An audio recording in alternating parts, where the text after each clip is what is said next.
محبت کرتا ہے. کوئی بندہ یہ نہیں کہہ سکتا کہ جی مجھے تو کسی سے محبت نہیں ہے.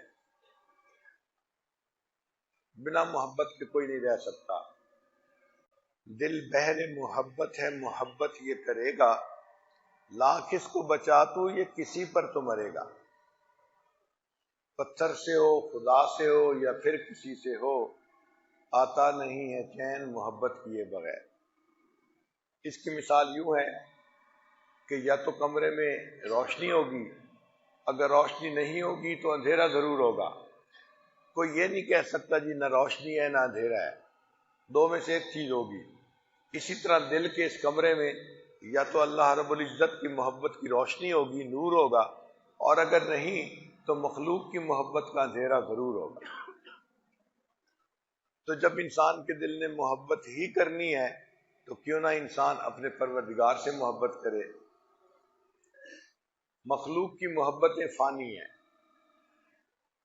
چنانچہ حضرت جبریل علیہ السلام نے نبی علیہ السلام کی خدمت میں عرض کیا، اے اللہ کے حبیب صلی اللہ علیہ وسلم، اشما شئت فإنک میت. آپ جتنا چاہیں دنیا میں زندگی گزاریں، ایک نہ ایک دن تو دنیا سے آپ کو واپس جانا پڑے گا. وَأَحْبِبْ مَنْ شِئْتَ فَإِنَّكَ مُفَارِقُ. اور آپ جس سے چاہیں محبت کریں، ایک نہ ایک دن تو آپ کو جدا ہونا پڑے گا. تو دنیا میں انسان جس سے بھی محبت کرتا ہے جدا ہونا پڑتا ہے. کئی لوگ تو زندگی میں ہی جدا ہو جاتے ہیں ایک دوسرے سے، اور اگر زندگی میں جدا نہ ہو تو موت تو جدا کر ہی دیتی ہے. تو جدائی تو ہوگی ہوگی. تو جو شخص مخلوق سے محبت کرے گا ایک نہ ایک دن مخلوق سے جدا کر دیا جائے گا، اور جو شخص اللہ سے محبت کرے گا ایک نہ ایک دن اللہ سے ملا دیا جائے گا. تو مزہ تو اللہ تعالیٰ کی محبت ہی کا ہے. حضرت مولانا روم رحمۃ اللہ علیہ فرماتے ہیں کہ انسان کو انس کی وجہ سے انسان کہتے ہیں کہ یہ اللہ تعالیٰ سے محبت کرتا ہے. اس خاک کی مٹھی میں اللہ نے یہ جو سوز عشق کی صفت رکھ دی ہے، یہ بڑی نعمت ہے.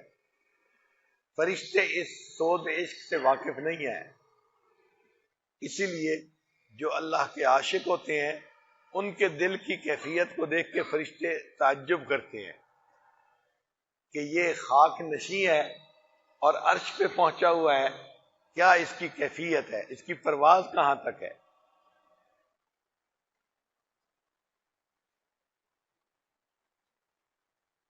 چنانچہ نبی علیہ السلام نے امت کو دونوں چیزیں سکھائیں، علم حاصل کرنا کیسے ہوتا ہے اور اللہ سے محبت کیسے کرنی ہوتی ہے. علامہ اقبال نے لکھا، لوح بھی تو قلم بھی تو، تیرا وجود الکتاب. لوح بھی تو قلم بھی تو، تیرا وجود الکتاب. گنبد آبگینہ رنگ تیرے محیط میں حباب. کہ اے اللہ کے حبیب صلی اللہ علیہ وسلم، آپ کا پھیلاؤ اتنا بڑا ہے کہ یہ زمین و آسمان آپ کے پھیلاؤ کے سامنے ایک بلبلے کی مانے نظر آتے ہیں. شوکت سنجر و سلیم تیرے جلال کی نمود، فقر جنید و بایزید تیرا جمال بے نقاب. تیری نگاہ ناز سے دونوں مراد پا گئے، عشق علم غیاب جستجو، عشق حضور و اضطراب. تو علم جو ہے اس کے اندر جستجو ہوتی ہے اور جاننے کی شوق ہوتا ہے. یہ علم کا سود ہے، کیف ہے علم کا. اور جو عشق ہے اس میں حضور اور اضطراب ہوتا ہے کہ عاشق جو ہے اپنے محبوب کے حکم پہ فدا ہونے کے لیے تیار ہوتا ہے.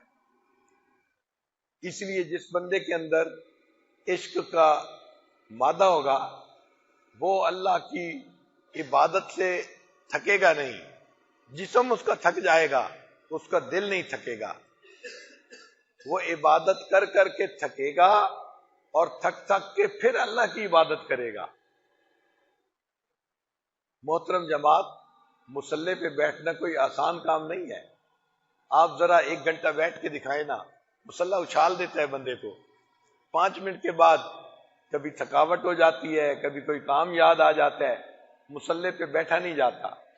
یہ بیٹھنے کی توفیق اسی کو نصیب ہوتی ہے جس کے دل میں اللہ کی محبت ہوتی ہے، اور ان حضرات کو دیکھا پوری پوری رات مصلوں پہ گزار دیتے ہیں۔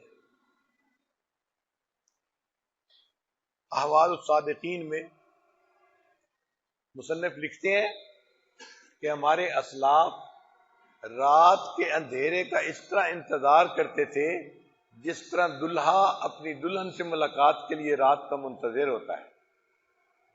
یہ حضرات کیوں رات کا انتظار کرتے تھے؟ کہ اب رات آئے گی اور ہم مصلی پہ بیٹھ کے اپنے اللہ سے راز و نیاز کی باتیں کریں گے۔ ان کو مزہ آتا تھا۔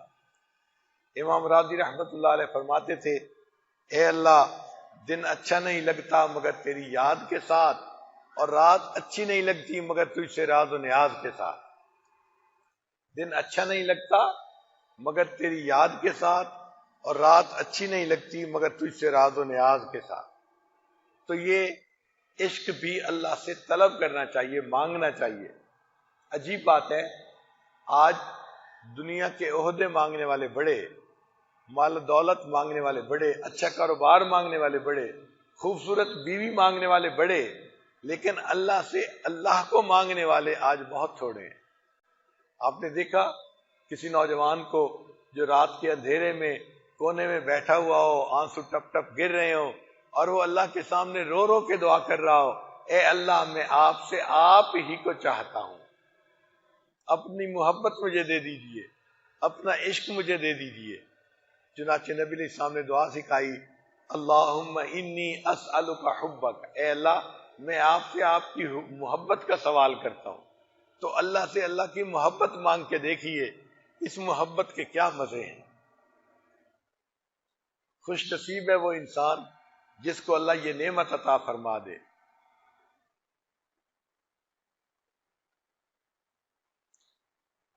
علامہ اقبال نے ایک جگہ عقل اور عشق کا آپس میں موازنہ کیا ہے۔ فرماتے ہیں، نالہ ہے بلبل شوریدہ تیرا خام ابھی، نالہ ہے بلبل شوریدہ تیرا خام ابھی، اپنے سینے میں ذرا اور اسے تھام ابھی، پختہ ہوتی ہے اگر مصلحت اندیش و عقل، عشق کو مصلحت اندیش تو ہے خام ابھی۔ عشق فرمودہ قاصد سے سبک گام عمل، عقل سمجھی نہیں مانی پیغام ابھی۔ عقل کو ابھی پیغام کا مطلب ہی سمجھ میں نہیں آتا، اور عشق اس پر عمل کے لیے قدم اٹھا لیتا ہے۔ اور فرماتے ہیں، بے خطر کود پڑا آتش نمرود میں عشق، عقل ہے محو تماشائے لبے بام ابھی۔ عقل ابھی سوچتی رہ گئی ہے، اور عشق نے تو چھلانگ ہی لگا دی ہے آگ کے اندر۔ یہ عشق اگر ہمیں حاصل ہو تو پھر ہمیں عبادات کا سلیقہ آ جائے۔ محبت انسان کو محبوب کی خدمت پہ تیار کر دیتی ہے۔ ہم نے اپنے گھروں میں دیکھا ہے کہ ماں اپنے بیٹے کے لیے 24 گھنٹے کی خادمہ، تھکی ہوئی ہو پھر بھی خدمت میں لگی ہوتی ہے، نیند آئی ہو پھر بھی خدمت میں لگی ہوتی ہے، کبھی شکوہ نہیں کرتی، کبھی کسی کو جتلاتی نہیں کہ بچے کے تو مجھے 24 گھنٹے ڈیوٹی دینی پڑتی ہے۔ محبت کی وجہ سے وہ ہر وقت بچے کے لیے حاضر ہے۔ محبت اس کو چین سے بیٹھنے نہیں دیتی۔ تھکی ہوئی ہوتی ہے، ذرا لیٹتی ہے، بچہ روتا ہے، ماں پھر اٹھ بیٹھتی ہے، میرا بچہ اٹھ گیا۔ یہ ماں محبت کی وجہ سے اپنے بچے کی ہر وقت خدمت کے لیے تیار ہے۔ اسی طرح جس بندے کے دل میں اللہ تعالیٰ کی محبت ہوتی ہے، وہ بھی اللہ کی عبادت کے لیے ہر وقت تیار ہوتا ہے، وہ موقع ڈھونڈتا ہے۔ ایک ماں اپنی بیٹی کو کہتی ہے، آج میں بہت تھک گئی ہوں، میں نے سارے گھر کی صفائیاں کی، کپڑے دھوئے، بہت مشقت اٹھائی، اور میرا دل چاہتا ہے کہ میں عشاء کی نماز پڑھ کے سو جاؤں، آج مجھے کوئی ڈسٹرب نہ کرے۔ اللہ کی شان دیکھیے کہ جیسے ہی عشاء کی نماز پڑھی، اس ماں کا بیٹا آ گیا جو 2-3 سال سے بیرون ملک گیا ہوا تھا۔ بیٹے کی آواز سنتے ہی ماں اس کے پاس جا بیٹھی، اس کو کھانا دیا، پھر اس کے ساتھ باتیں کرنے میں مشغول۔ اب بڑے حشاش بشاش بیٹھی ہے، بیٹے سے باتیں کر رہی ہے۔ بیٹی پوچھتی ہے، امی آپ نے تو کہا تھا میں بہت تھکی ہوئی ہوں، مجھے کوئی ڈسٹرب نہ کرے۔ ماں کہے گی بیٹی واقعی میں تھکی ہوئی ہوں، لیکن تیرے بھائی کی آواز سن کے میری ساری تھکاوٹ ختم ہو گئی، اب میں تھوڑی دیر تمہارے بھائی کے ساتھ بیٹھ کے اور باتیں کروں گی۔ یہی حال مومن کا ہوتا ہے، تھکا ہوا ہوتا ہے، لیکن جیسے ہی اللہ رب العزت کی یاد میں لگتا ہے، ذکر میں لگتا ہے، قرآن کی تلاوت کرتا ہے یا سنتا ہے، اس کی ساری تھکاوٹ اتر جاتی ہے اور وہ حشاش بشاش اپنے مالک کے ساتھ راز و نیاز میں لگ جاتا ہے۔ یہ جو محبت ہے اس کے بہت سارے اثرات ہیں۔ ایک اثر یہ کہ محبت انسان کو ماں سوا سے بیگانہ کر دیتی ہے۔ دو عالم سے کرتی ہے بیگانہ دل کو، عجب چیز ہے لذت آشنائی۔ ہم جو اللہ کی محبت مانگتے ہیں نا، وہ اللہ کی محبت مانگنے کا بنیادی مقصد کہ مخلوق سے انقطاع کامل نصیب ہو جائے، دل ہی اچاٹ ہو جائے، مخلوق سے، دنیا سے دل اچاٹ ہو جائے۔ یہ محبت انسان کا دل دنیا سے کاٹ دیتی ہے، رکھ دیتی ہے۔ دو عالم سے کرتی ہے بیگانہ دل کو، عجب چیز ہے لذت آشنائی۔ تو اللہ سے آشنائی کی لذت ایسی ہے کہ انسان کے دل کو یہ مخلوق سے، ماں سوا سے کاٹ کے رکھ دیتی ہے۔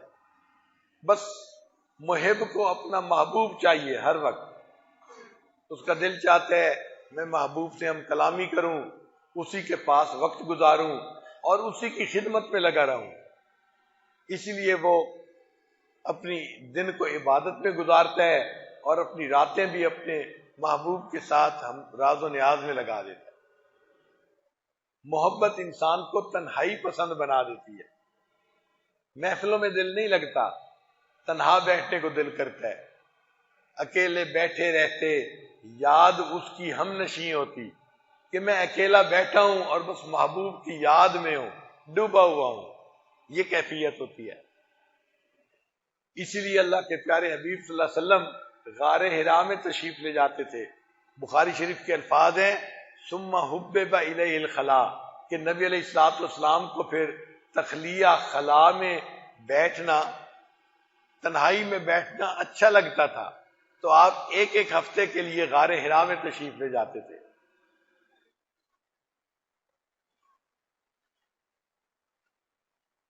محبت انسان کو تھکنے نہیں دیتی، چنانچہ انسان عبادت کرتا ہے، جسم تھک جاتا ہے مگر دل عبادت سے نہیں بھرتا۔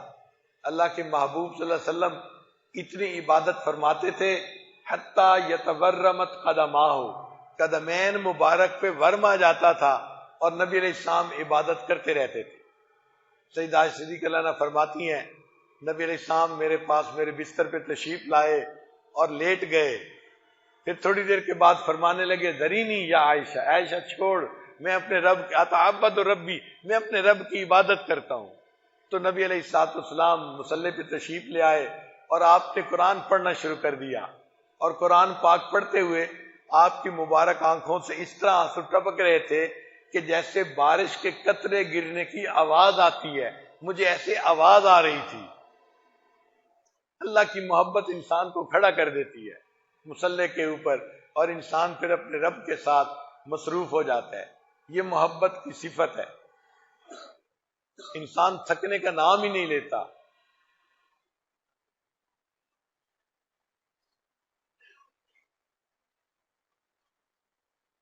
اور جس کو محبت ہو وہ اپنے محبوب سے ایک لمحہ بھی غافل نہیں ہوتا، ہر وقت اسی کی یاد۔